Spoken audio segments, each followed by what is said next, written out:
Поштовани гледачи, добар ден, 14:30 време е за отвореното студио на телеканал А1. Наш и ваш денешен гостин е градоначалникот на општина Босилово, Љупче Колев. Господин Колев, добре дојдовте пред се во телеканал А1. Ваше прво чинам гостување во телевизијата и во отвореното студио на телеканал А1. Добро ве најдов и мене ми е мило што ме поканивте за прв пат да учествувам на вашата телевизија телеканал А1 и емисијата Отворено студио и се надевам дека и понатаму ќе имаме соработка и јас на секој ваш повик секако ќе настојам да одговорам и да видам ваш гостин во интерес на информација за граѓаните најпрви на општина Босилово, секако и од поширокиот регион кој вашата телевизија го покрива. Да, кога сме веќе кај граѓаните, оваа емисија ќе посветиме на некои тековни активности, реализирани проекти кои што се вршат во општина Босилово, меѓутоа до тогаш доколку некој од граѓаните сака да постави прашање до градоначалникот, отворени се нашите телефонски линии 331-223 и 331-224. Ајде да почнеме некако Жешково и водата, па со водоводните линии, конкретно какви се активностите кои се ги преземате во населеното место Радово во однос на обнова на водоводната линија?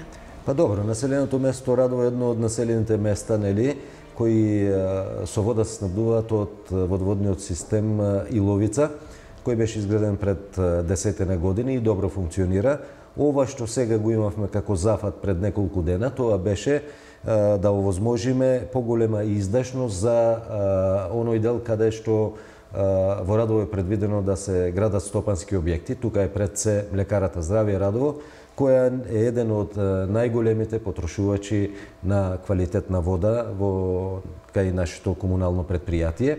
И бидејќи компанијата добро се развива, го зголемува своето производство, затоа има потреба од поголеми количини на вода и ние најдовме за сходно, значи до таму да проектираме и инсталираме нов цевковод поиздашен, со што ќе ги задоволиме и нивните потреби и потребите на евентуални други инвеститори кои во иднина таму би изградиле своји објекти и би развиле свој бизнис. Така, сами го наметнавте прашањето со индустријските зони, имате и вие, нашата екипа работеа на тема на индустријските зони во општина Босилово, се спроведуваат ли веќе тие проекти? Па да, ние видете, значи во сите населени места имаме капацитети од, да кажеме, од стопанството, меѓутоа еве индустријска зона имаме во Робово некаде од 30 на хектари. Тоа е оној дел на гледачите, добро им е познат, кај раскрсницата, значи од магистралниот пат А4 кон Робово и Банско, па се до Босилово. Тука веќе има изградено неколку објекти. Може би мала несреќа, така да кажем, во тоа е што земјиштето тука е комплетно приватно. И знаеме што е проблемот со нашето земјоделско земјиште, значи многу ситни, многу расцепкани површини, а кога се прават урбанистичките планови, се прават да им одговараат да одговараат парцелите за одвивање на стопанска дејност. И еве имаме примери, да кажеме, од повеќе 3 или 4 катастарски парцели треба да се направи една градежна. Сите тие се на различни сопственици и додека заинтересираниот стопанственик, да кажеме, се договори сите четворица, треба и време, некој не сака да го продаде земјиштето и тоа е хендикеп затоа што е приватно земјиште. Кога би било државно земјиште, тоа не би било проблем. Парцелата си е целосна, ја купува заинтересираниот стопанственик и почнува да гради објекти. Иначе, кога сме веќе тука, да кажем дека ние и веќе тука има изградено неколку објекти, 3-4, ние ги следиме и тука стопанствениците, значи пред 1-2 месеци и тука пуштивме, значи, и водоводна линија и во соработка со Евана и линија за електрична енергија, така да штом се јават заинтересирани, кога се одреди локацијата, ние како општина настојуваме да ги следиме со инфраструктура. Со тоа им помагаме, бидејќи не сме моќни целосно да изградиме инфраструктурата, бидејќи се работи за приватно земјиште, тука треба да имаме постапка и на експропријација, што е и малку подолго траен процес и прилично чини кошта, бидејќи нели треба овој собствениците на земјиштето да се обештетат. Затоа одиме етапно. Како им треба на стопанствениците, но оние заинтересирани да градат, така ние ја распространуваме нашата инфраструктура. Така, во овој дел, ако до вчера можеби за Босилово не знаеа некој од тетово, меѓутоа од како концесионерот Евромакс Ресурси си ја доби концесијата за искупување на руда од Иловица, Злато и Бакар, да станавте многу популарни. Докаде овој проект, дали веќе се насетува крајот на почетокот на работата на овој голем индустријски капацитет кој што е најавен како најголем рудник на Балканот што треба да има? Па да, во право сте, значи тоа изградбата, односно пуштањето нели во функција на рудникот Иловица, како што официјално се вика, нели, а јас за да не правдам граѓаните на Штука, стално ги спомнувам, значи тоа е Иловица Штука. Рудник треба да биде можеби досега најголемата гринфилд инвестиција во Македонија, значи по некои проценки и тоа што тие официјално како компанија го имаат пласирано, значи некаде ќе се вложат околу 500 милиони долари и веќе јас колку што ги следам работите информации што ги имам од нив, на нив финансиска конструкција им е веќе затворена. Значи тука како акционери им влегоа Европска банка, им влезе еден американски инвестиционен фонд. Пред некој ден влегоа неколку банки начелу со Societe Generale, така да мислам се при крај со финансиската конструкција и веќе прават планови нели за отпочнување со реализација. Отпорано имаат изјавено дека некаде крајот на втората половина на 2017 тој капацитет ќе треба да работи. Јас гледам дека ги интензивираат работите на терен и според последните информации што ги имам со нив, некаде од околу месец и пол дена, значи имав средба со нивниот главен организационен менеджер господин Стив Шарп и тој потврди дека тие навистина ќе ги испочитуваат роковите. Јас се надевам дека ќе биде така и дека тој капацитет ќе функционира добро и ќе биде од голема корист не само за општина Босилово, не само за нашиот регион, туку и за Република Македонија, според потенцијалот што го има. Пред некој ден ние на Советот на барање на министр за економија дадовме согласност за проширување на концесијата за експлоатација. Значи, ако до сега беше концесионото поле некаде околу 5 километри квадратни, сега се зголеми за дупла.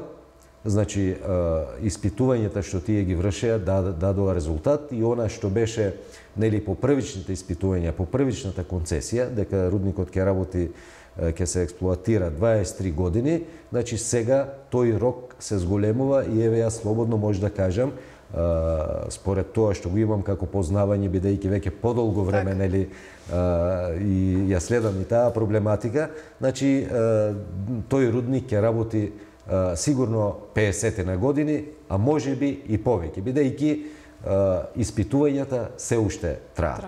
Значи ако се најдат нови количини на руда, сигурно нели тие ќе си прават планови понатаму како нели тие количини на руда да ги експлоатираат по која динамика. Да. Освен вработувањата кои што од контактите со одговорните лица на Евромакс Ресурси, чија што политика е во најголем дел да ја земат работната рака од непосредната близина и општините, од друга страна тие треба да направат неколку инфраструктурни проекти кои што повторно ќе бидат од корист на општината. Кои се главните придобивки според вас?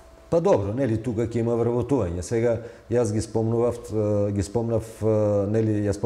големината на инвестицијата, предвидени вработувања директни има некаде околу 450 до 500. Сите економисти, сите оние кои ја пратат нели таа проблематика знаат дека на секое директно вработување доаѓаат по околу 2 индиректни вработувања, бидејќи компанијата како компанија ќе обавува основната дејност. Сите други дејности, се она што ќе треба на компанијата, таа ќе ги бара најпрвин во локалниот бизнис. И така да многу локални бизнисмени од нашиот регион ќе имаат можност да соработуваат со една таква реномирана компанија. Во однос на користа на општината, нели другата корист во однос на подобрување на инфраструктурата, ние тука очекуваме нели мора да се изгради пристапен пат до таму, мора да се донесе до таму енергија, значи далековод, далноводна струја. Мора да го решат проблемот со вода, бидејќи на таквите капацитети им треба големи количини вода и ние тука ја гледаме шанса нели со изграда на патот да општина добие пристап до други државни земјишта и пак да продолжиме со правење на други стопански зони. Кога тука ќе биде и електрификацијата, а со водата има неколку варијанти, значи разработуваат повеќе варијанти и физибилити студијата што треба да биде готова некаде до крајот на оваа година ќе ги даде најисплатливите варијанти, значи можно е да се гради нова брана. Едната варијанта е таква, другата варијанта е со вода тие да снабдуваат од бушотини. И третата варијанта, што според мене, еве така, можеби малку и лаички, меѓутоа е најдобра, тоа е да се направи затворен цевковод од брана Турија директно за потребите на рудникот, со тоа што и ние како општина би ја користеле за нашата филтер станица, а сегашната постоечката брана од 420.000 кубика би се користела само за наводнување, со што би го зголемиле или би ги зголемиле површините за наводнување, бидејќи сега тие се лимитирани на 90 хектари, бидејќи најголем дел од водата се користи за вода за пиење преку нашата прочистителна станица и сите села кои добиваат вода преку тој хидросистем Миловица. Значи се отвараат многу можности. Општината секако ќе има добивка по повеќе основи, меѓутоа ние сме внимателни, јас и со луѓето кога зборувам, значи сепак тоа се инвестиции кои се од обоената металургија. Тука знаеме дека се работи барем така нели има мислење кај луѓето за нечиста индустрија, има многу опасности, меѓутоа затоа ние како локална самоуправа, а и централните власти треба да сме внимателни и да бараме од компанијата концесионер да ги исполнува сите услови и стандарди пропишани со меѓународните конвенции околу заштита на животна средина. Заштита на населението се знае, заштита на почвата, на водата, на воздухот. Они преземаат уште сега, значи имаат своји експерти на терен кои ја испитуваат сегашната состојба како и што е. До тие податоци ќе имаме и ние пристап и така некој ден, ако има потреба, значи ќе ги споредиме тие податоци, ќе споредат тие податоци и ќе се види каква е состојбата, каква била пред започнувањето со работа на тој капацитет и каква е во текот на работата и секој тогаш на локалната самоуправа, на луѓето што тогаш ќе ја водат локалната самоуправа, што ќе ги водат централните институции.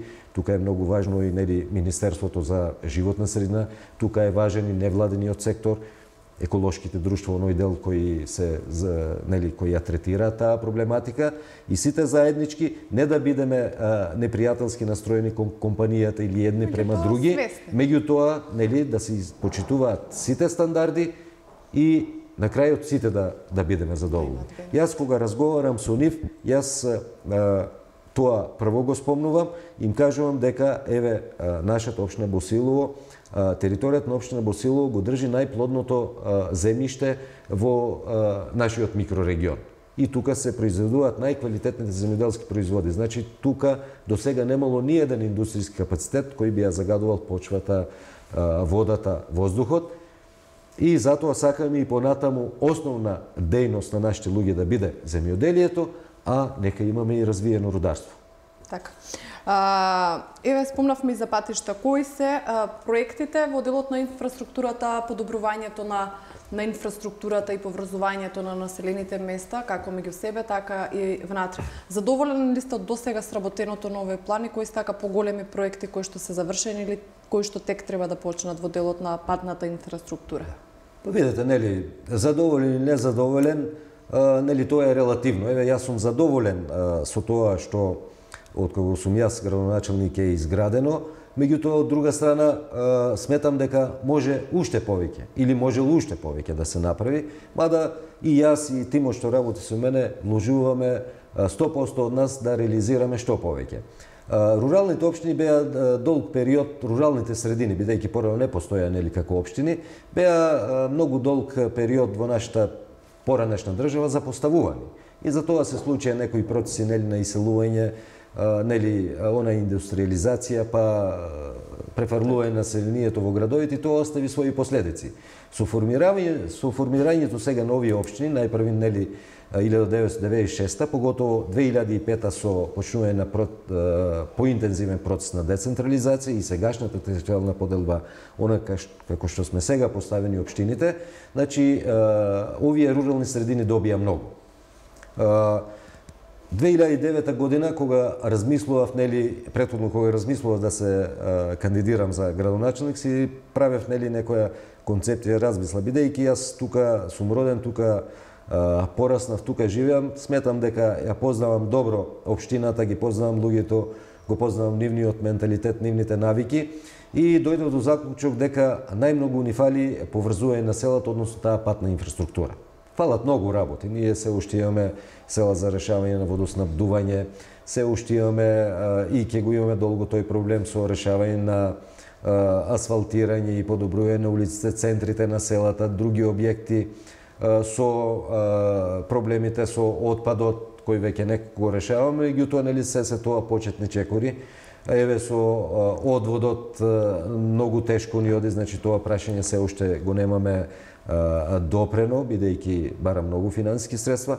Меѓутоа, ви реков, значи, кога планирав да се кандидирам, вака правив анализи, бидејќи по професија сум економист, дипломиран економист, ги следам тие состојби, еве, може да не излезе нели само фалење дека познавам некои работи од економијата, сум читал доста литература, сум следел во други земји како се одвивале некои процеси и за тоа одлучив дека најмногу внимание да обрнам на патната инфраструктура. Значи прво да се направат патиштата, тоа ја олеснува комуникацијата меѓу луѓето од секаков вид, значи комуникација и на стоки, меѓусебна комуникација и дури потоа нели следуваат надградба на она што секако е потребно. Меѓутоа, еве јас си поставив за цел со мојот тим, имаме и до ден денес разбирање, значи најосновно е да изградиме патната инфраструктура и јас еве на некој начин сум горд што да кажеме во периодот кога сум јас градоначелник се изградија многу патни правци кои луѓето некако и не се надеваа дека може да се направат и дека еве сега си одат по асфалтен пат, нели. Тоа се патниот правец Моноспитово Еднокуќево, патниот правец од Моноспитово до Банско со еден огромен мост, тоа треба да кажам, значи дел во соработка со општина Струмица, бидејќи и таа на територијата на катастарска општина Банско фаќа дел од тај пат, тоа заеднички го изреализиравме, поголемиот дел е на општина Босилово. Од огромно значење е патниот правец од Радово до Гечерлија, тоа е некаде околу 4,5-5 километри со два моста, тоа е целосно направен и еве јас пред некој ден бев во Радово каде што има некоја спортска манифестација и самите луѓе кажуваат колку самото село живнало, односно колку веќе од другите населени места од тој дел го користат тој патен правец за да се поврзат со другиот дел на општината. Во моментов го реализираме патниот правец меѓу Радово и Босилово, исто така и тука имаме еден голем мост на река Турија, за кој веќе се обезбедени финансиски средства преку грант од Светска банка. Значи, делот од Радово до реката Турија, или близу до реката е реализиран. За мостот е затворена финансиска конструкција и за втората делница од патот некаде околу 400-500 метри и околу 1100 до 1200 метри поднесовме апликација до мисла мерката 321 од програмата за рурален развој преку Агенција за финансиска поддршка на земјоделието и рурален развој. Очекуваме некаде во текот на летото да се одобрат и ако имаме време ќе ги распишеме тендерите и ќе почнеме со реализација на тој патен правец.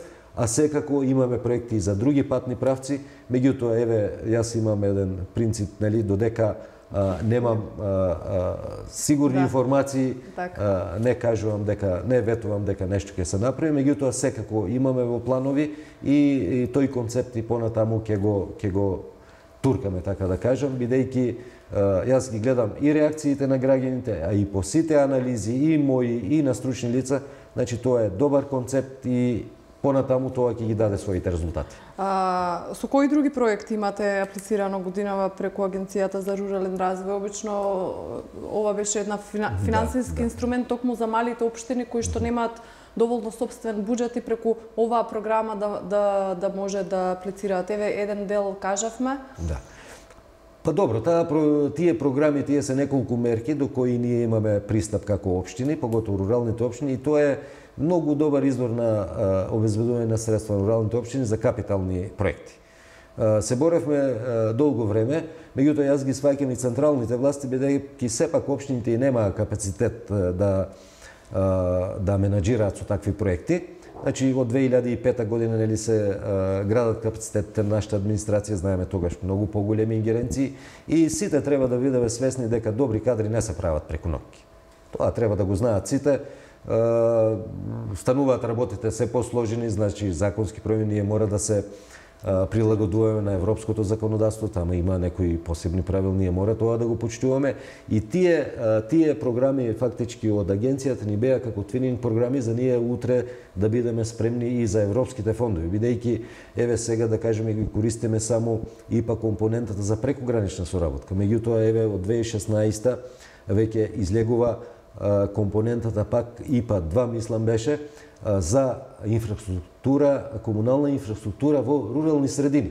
Тука има огромни средства за наши услови, меѓутоа ние треба да бидеме спремни и со квалитетни проекти и со реализација на квалитетни проекти. Значи, еве да земеме еден пример, ако сакате да изградите еден стандарден пат, локален кој треба да има одредна ширина, кој треба да има одредни заштитни појаси, треба да има канали за одводнување. Значи, тука треба да се врши експроприација, тука и луѓето треба да сватат и тој процес, мислам, владата треба да направи напор да го олесни. Кога се прават вакви големи инфраструктурни проекти, не смее да има пречки, бидејќи парите не чекаат.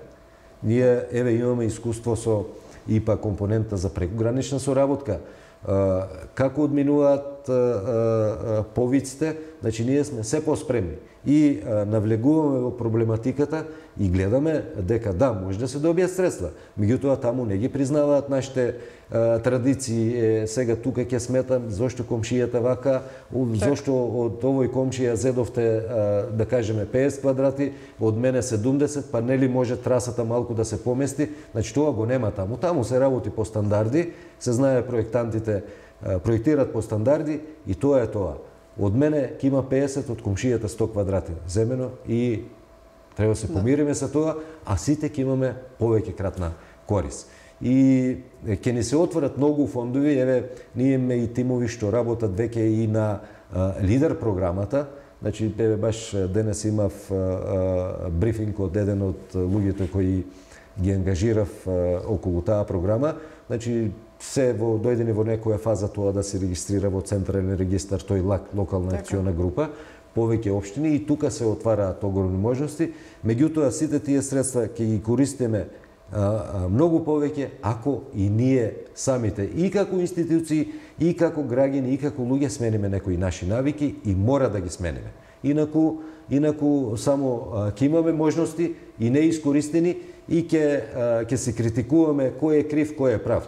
А парите што требало да се искористат, не се искористили и толку. Да, навлеговте со ИПА програмата и во делот на меѓународната соработка, кои досега и со кои општини од соседните држави имате спроведено проекти преку ИПА програмата и како е воопшто меѓународната соработка на општината? Доаѓаат ли често делегации кои што се заинтересирани по било кој основ? Да. Па нели, како што напоменав, преку компонентата за прекогранична соработка ние има одлична соработка со Општина Грмен од Република Бугарија и со нив имаме реализирано 4 проекти од програмата 2007-2013. Два проекти беа реализирани до 2009 година и два проекти до денес. Сега е на сила програмата 2014-2020, меѓутоа повик се уште нема. Очекуваме некаде, значи 2014 година веќе помина, очекуваме некаде по најавите што ги имаме во октомври месец да има повик. И пак се пак се тука компонентите за што се интересни за нас општините, значи една компонента има за заштита на животна средина и другата е за култура и традиции. Имаме шанса и спремаме проекти тука да конкурираме, меѓутоа ви кажав за нас ќе е ударно отпочнувањето со ИПА 2 компонентата комунална инфраструктура за руралните општини. Тука ќе може да се градат поголеми патни правци, тука ќе може да се градат канализациони системи кои ни требаат и мислам дека ќе бидеме спремни. Треба и јас како градоначелник и останатите мои колеги да ги градиме капацитетите на општинските администрации и да наоѓаме соодветни надворешни соработници, бидејќи сепак тие средства се распределуваат по одредени правила кои за нас во дел се уште се непознати и треба да изнајдеме начини и можности како најлесно да дојдеме до тие средства. А инаку, другите имаме секако соработка и со други држави. Еве, јас може да се пофалам дека општина Босилово има одлична соработка со Холандија, со Кралството Холандија. Тука преку холандската владина институција ПУМ направивме некои контакти што се издигна, значи почна преку општина Босилово, преку тогашните амбасадори тука, нашите амбасадори во Холандија, значи иницијативата беше од кај нас и се издигна до владино ниво, до Министерство за животна средина. И од целата таа соработка која веќе трае 7-8 години, значи сега имаме две компании, едната од најголемите компании што стопанисува со водоводни системи во Холандија, значи во 3 покрајини со некаде 2.400.000 жители, тие ги снабдуваат со санитарна вода, односно вода за пиење, а другата компанија е за отпадни води, исто така у истите тие 3 провинции, таму тие имаат локална самоуправа и вакви комунални предпријатија, да ги наречам, поставени на друг принцип, меѓутоа нивното искуство ние и нивните совети ни се од огромна помош. Тие ни помогнаа, да кажеме, при инсталирањето на озонаторот на нашата филтер станица, кој, еве јас кога дојдов стоеше така, значи беше набавен по една програма уште кога јас бев директор таму, меѓутоа нели после таму се променија некои состојби во општината и беше останат и тие не помогнаа и сега и ние имаме вода која се преработува и преку озонирање. И доста ни дават совети. Имавме и ние, одевме таму сега во октомври, пак треба да има еден тим од општина Босилово кој ќе ја посети Холандија, а нивните тимови доаѓаат тука 3 пати годишно. Значи ја снимаат состојбата тука, ни сугерираат некои работи. Так. Еве последното, тие многу се заинтересирани за топлите води, кои можат да бидат доста корисни. Од аспект на енергија или од аспект на... И од аспект на енергија, и за земјоделско производство, и за затоплување, значи тие имаат прекрасни искуства. Ние тука сме на подрачје кое има топла вода, еве тука ни е Банско, еве во нашето Дрвош има топла вода, јас кога станав градоначелник го научив тоа. Топлата вода е една локација и навистина има таму топла вода, таа е на нешто, мислам, бушотината е нешто помала, да кажеме, и таму водата е константно 23 степени. Меѓутоа, нели, кога се експлоатира, таа вода се оди и до 600 метри под земја и може да се дојде до температура како на што е во Банско. Значи, тие имаат некои нивни анализи. Ние се уште не сме спремни за такви големи проекти, меѓутоа добро е да ја користиме таквите искуства. Значи, таа меѓународна соработка, нели, прашањето беше тоа ја има во повеќе правци, со повеќе држави. Некаде се ефектуира преку проекти, некаде е само советодавна што не се гледа, меѓутоа е па на подолг рок долгорочно корисна, така. Ајде да зборнеме за детската градинка Моноспитово, проект кој што го реализирате заедно со Министерството за труд и социјална политика, докаде е изградбата на објектот. Тој не беше нов објект, меѓутоа целосна реконструкција чинам беше на постар објект. Докаде и кога првите деца може да влезат во оваа градинка? Па добро, нели со законите за децентрализација 2005 година и детската заштита е дел од ингеренциите на општините и во моментов нели се решава преку блок дотации од Министерството за труд и социјала.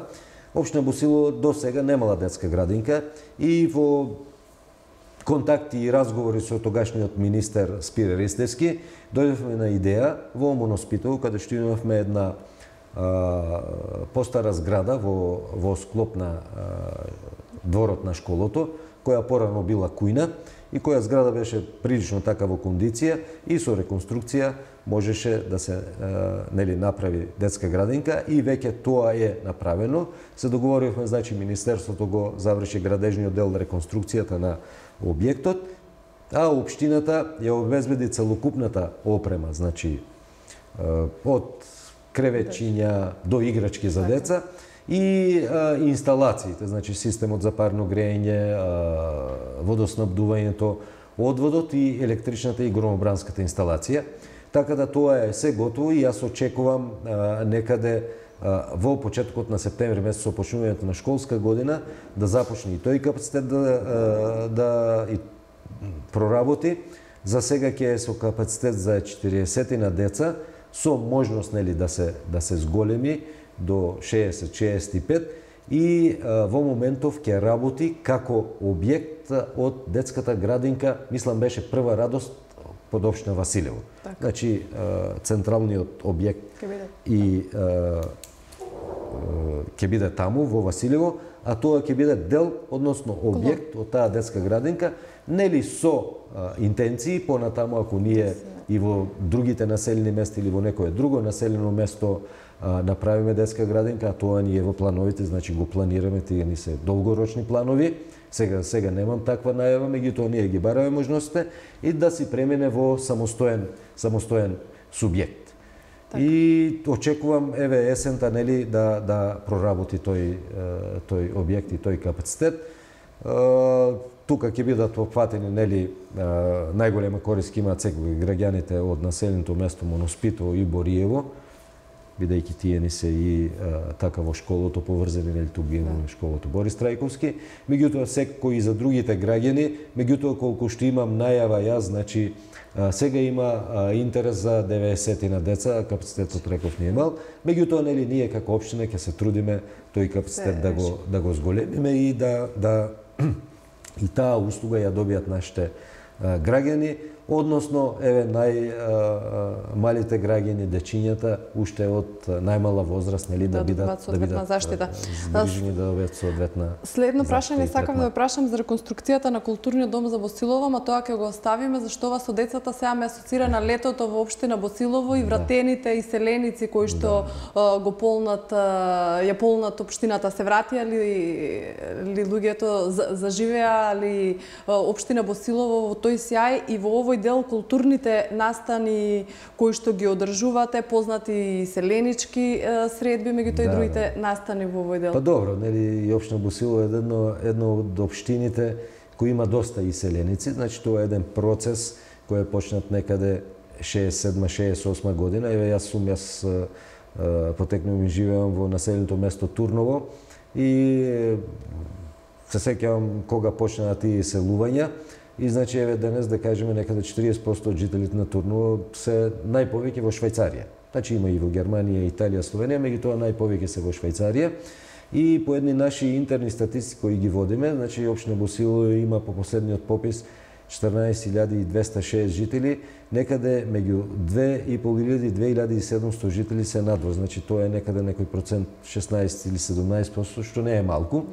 И сега нормално нели тие се како што и ние ги нарекуваме времено иселени и ги користат летните месеци, нели летните одмори да доаѓаат тука и веќе некаде крајот на јули и август месец, значи Добар дел од нив се тука и веќе се чувствува таа живост.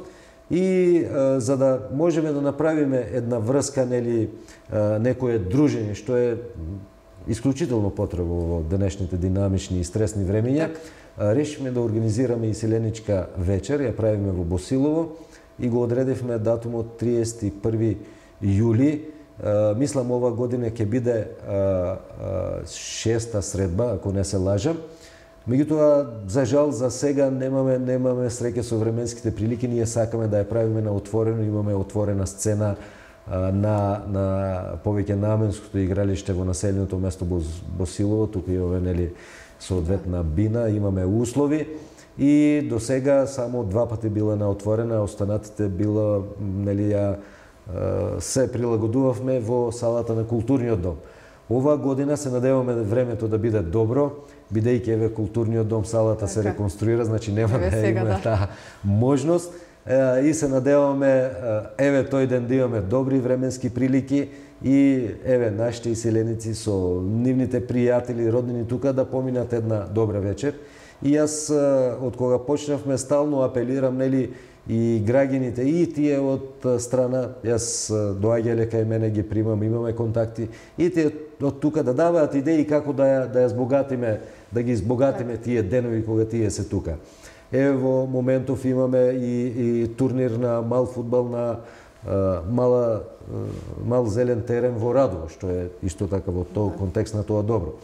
Кога ќе заврши тој турнир во Босилово на истата локација каде што, нели, се одржуваат тие културно-забавни манифестации во склоп на оваа иселеничка средба, се организира турнир во мал фудбал кој ова година мисламе трет пат како се организира и прерасна во еден од најреномираните и најпознати турнири.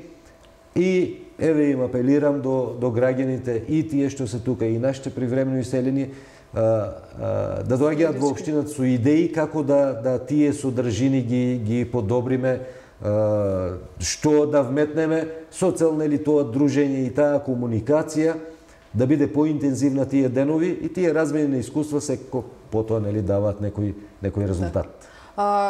Кои културни, забавни, спортски манифестации добро со фудбалскиот клуб Хоризонт Турново се најдовте и на светските спортски вестници, да. Во овој дел кои манифестации ги поддржувате? Еве дел од спортските кажавме, културни, забавни. Да. Па добро, еве фудбалскиот клуб Хоризонт, нели, ни е гордост на цела општина Босилово и мислам дека ни е најдобар репрезент вака и во државата и се надвор од државата. Имаме, може да кажам, одлична соработка со собственикот. Помагаме. И тие помагаат на општината и ние помагаме на нив колку сме во можност. И добро е една ваква мала средина да има еден така добар репрезент, поготово во фудбалот, нели, кој е Претпоставам сега со вашиот колега од Василево нема да сте големи ривали, зашто тие нешто во одбојка. Па да, секако, нели, секоја средина си има своји специфики. Добро е, дали клубот ке од општина Василево, од Ново село, важно е да има да ја постигнува целта за што е направен. Мада ние, нели, кај нас во спортот ние сме мала држава, спортот се повеќе станува бизнис, малку тешко пливаат овие бизнисмените, да кажеме, околу тешко оди финансирањето, меѓутоа еве и со наша помош, со помош и на пошироката заедница, некако, нели, се одржаваат тие клубови. Ние имаме и плюси во другите населени места, мислам уште 5 до 6 клубови, знам Боријово има, Иловици има, Секирник има фудбалски клуб, Дрвош, Робово. Еве, нека ми извинат некој ако заборавив. Општината ги поддржува во дел оно колку што може, значи секоја година одделуваме средства и за тоа. Од културно-забавниот живот може да се пофалам дека сме една од ретките рурални општини што имаме. Еве, сега имаме веќе, може да кажам слободно, 4 културно-уметнички друштва. Значи тоа ни е културно-уметничкото Гоце Делчев Босилово, кое е едно од најмасовните и таму членуваат едно 120 деца, колку што имам информации последни. Потоа познатите Русалии, подоцна ќе се навратиме и на фестивалот. Пред неколку месеци се формира културно-уметничко друштво Килер Методи Иловица и тука има неколку млади ентузијасти кои еве веќе прави неколку манифестации.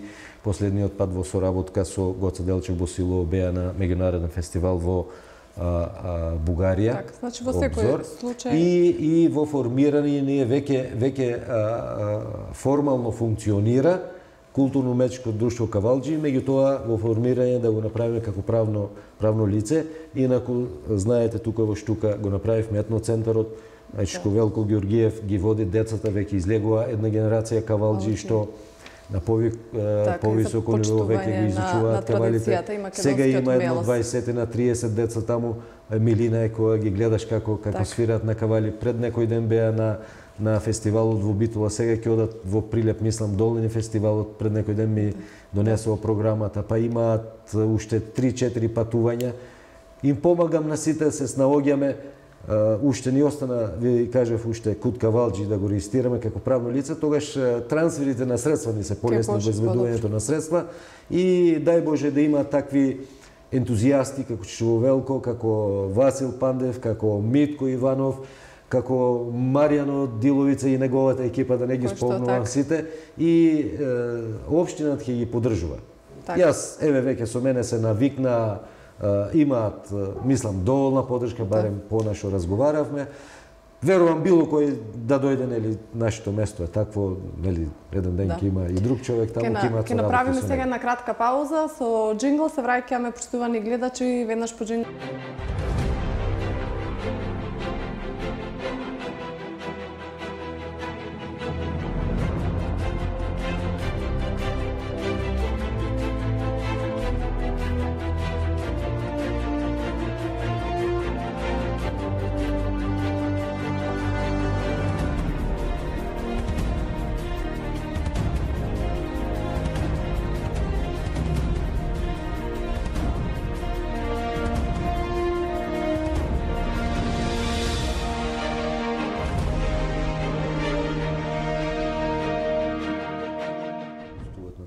Така, се враќаме во студиото, тука џинглот не го прекина разговорот и она што се случува на културниот план во општина Босилово. Еве сега кога сме веќе на делот на култура, го реновирате и културниот дом во Босилово, докаде тука течат активностите?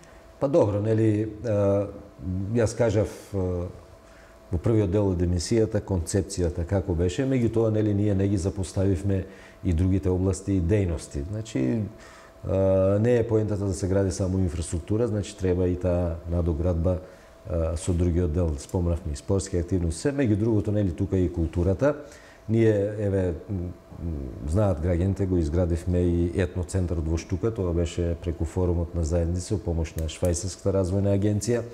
Тука ние преку ИПА програмата културно-едукативниот центар за млади во Босилово, тоа е старата поштенска зграда која тука имаме еден простор од 300 квадратни метри кој го користи и културно-уметничкото друштво и младинскиот совет и сите заинтересирани граѓани од било кои дејности и активности, и е зграда која функционира. Тука ни е исто едно 300 квадрати зградата на најстарото школово воспитание која е во самиот центар и преку која реализиравме проект и таа сега е фактички центар за креативен развој и алтернативен туризам. Тука немаме некои активности, тек имаме планови нели да активираме и еве еден апел до граѓаните на Моноспитал кај што се наоѓа да бидат малку поактивни со идеи да го активираме и тој објект. И се одлучивме, значи со еден грант од Светска банка кој го добивме на база на добро искористените заеми, да го реконструираме културниот дом во Босилово. Значи со нагласок на големата сала. Босилово е село кој има традиција во културата. Тука имало игрорни групи и се уште има. Тука имало драмски секции. Тука имало пејачки групи, октети, машки и женски. Јас го почитував тоа и така во разговори со нив видов, нели, сепак ние и централно село, тука се одржуваат сите манифестации од секаков вид културни политички, секакви. Значи тоа е отворен објект за сите. Е така, и затоа решивме со тој грант од Светска банка од 40.000 евра да го реновираме домот. Значи тука и општината вложува своји пари, значи тоа е една комбинирана инвестиција. Општината до сега го промени покривот, што беше прво и основно за да се заштити самата градба. Ќе се промени целосно столаријата и ќе се реконструира целосно долниот спрат, оној што сега го држи општината, бидејќи дел има издадено и под кирија, со влез, хол, санитарен чвор, помошни простори и, кажав, централно реконструкција на самата сала. И мислам дека ќе биде добра и роковите? Значи, рокот вака според договорот нели со проектната единица за реализација на овие грантови што работи при Министерството за финансии, некаде ни е 30 мислам октомври беше, меѓутоа со изведувачите договараме некаде и мислам дека ќе биде реализирано некаде околу 20 до 25 август. Мислам дека нема да излезат некои поголеми проблеми, за сега работите течат по плановите и мислам ќе биде реализиран и така некаде во текот на септември да имаме некое и свечено пуштање. Мене ми е посебно драго за тој објект. Знам дека им треба и на жителите на самото населено место Босилово, а и на жителите на цела општина Босилово. Го правиме некако специфично, значи тоа ќе биде сала на 2 нивоа, собина, значи ќе може и поголем и помал простор да се користи, значи тука ќе може камерна сцена и голема сцена. Да. И некои, да кажеме, изложби, ликовни, значи за се ќе може да се користи. Еве граѓаните уште сега, оние што се креативни, што имаат афинитети према некои активности, нека размислуваат. Тој објект ќе биде отворен за сите, да има активности, да има дружење, да има контакти, искуства да се разменуваат и сето тоа го подига нивото на квалитетот на животот на граѓаните. И на граѓаните, да. Да не го заборавиме Моноспитовско блато, од еколошки аспект, од аспект на заинтересираност на научната средина, меѓутоа и од аспект на тоа последно истражување кое што го направи едно еколошко друштво за искористувањето на трската за огрев. Да. Па видите, Моноспитовското блато е еден огромен ресурс и капацитет за кој, еве јас слободно може да кажам, ние, може би малку грубо ќе звучи, не сме свесни. Еве јас додека не станав градоначелник, не знаев колкови се потенцијалите на тоа Моноспитовско блато, на тој ресурс, а слободно еве може да кажам, еве граѓаните може би некој ќе се налути, некако многу малку внимание му обрнува и не знаеме се тоа што значи. Јас сум изненаден, значи колку заинтересирани посетители има и тоа најголем дел од други држави од странство. Значи тука доаѓале луѓе од Норвешка, од Данска, од Холандија, од Германија. Има некои луѓе и тука што се интересираат, меѓутоа интересот од надвор е поголем. Тоа е еден значи биодиверзитет специфичен кој предизвикува многу внимание во светската јавност. Нашите проблеми се тие. Знаеме тука има, тука поминува реката Водочница, во тој дел регулирана како Моноспитовски канал, и го имаме проблемот со отпадните води од целиот град Струмица и од општина Струмица. Еве сега и Василево прави канализациони системи без прочистителни станици, што е лошо. Лошо е. Треба да го заштитиме тој ресурс. Тоа е богатство за кое ние не сме свесни. Последниот проект што беше тоа на мислам Македонското еколошко друштво и неколку ентузијасти поврзани, мислам дека беа со некои германски такви невладини здруженија. Значи, како може трската што има таму, значи ако плански се користи, како може да се искористи за гориво. Значи, капацитетот е толкав, ја знам, ми остане еден податок, ако се искористи толкова површина од блатото, не смее тој ресурс да се уништи, меѓутоа плански да се искористува, значи може да служи за загревање на Моноспитово и Боријево заедно. И сега луѓето сами нека проценат по колку кубни метри дрва им требаат од прилиби, бидејќи луѓето таму повеќе на тоа се се загрева. Знаеме тука тој рено-гренарски крај доста користат и за пластеници. Колку им треба и како тоа може да допринесе. Значи, како туристички ресурс да биде, да биде плански тоа да се стопанисува, а и да има и економска корист. Значи, јас тоа сум го гледал во Холандија. Сум бил таму, баш бевме во еден меѓу другото, покрај овие активности за кои бевме редовни, тие вакви студиски патувања се користат и да се видат некои такви специфики од кои потоа ти доаѓаат идеи. Значи, бевме во еден парк на ветерници, по кој Холандија е позната, и исто така мочурливо место, како нешто моноспитовско трска, па да ви кажам, редици имаше за карти, толку туристи имаше и тоа во работен ден бевме таму. И во разговори со луѓето гледавме таму како тоа се користи, како презентираат ветерниците, која е нивната функција, и јас тогаш дознав дека функцијата на ветерниците е да ја качуваат водата од пониско на повиско, бидејќи Холандија е држава што добар дел од територијата е подморско ниво, и за да се ослободи од водата, ветерниците баш за тоа се користат. Сега има модерни системи.